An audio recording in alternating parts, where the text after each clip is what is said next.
It's March, and that means spring is right around the corner. St. Patrick's Day will be here before we know it. And let's not forget, it's also National Frozen Food Month. That means there is no better time to discover all the freezer aisle has to offer. And with all the sales going on and all the new items that are available, it's certainly something to celebrate. The freezer case is brimming with everything from easy appetizers and ready-to-use fruits and veggies to main dishes and the most decadent desserts. You know, we've all heard how important it is to eat a good breakfast, so check out all the options that'll help you jumpstart your day. For those of you looking for what to make for dinner, you can find everything from comforting favorites to ethnic specialties that make the need for ordering in takeout obsolete.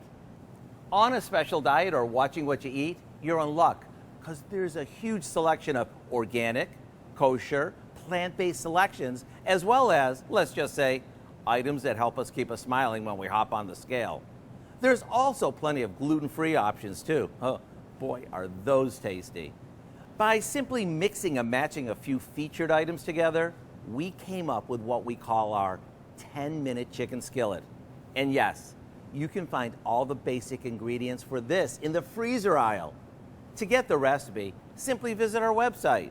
I'm Howard from the Mr. Food Test Kitchen, where today we found a freezer-friendly way for you to say, ooh, it's so good.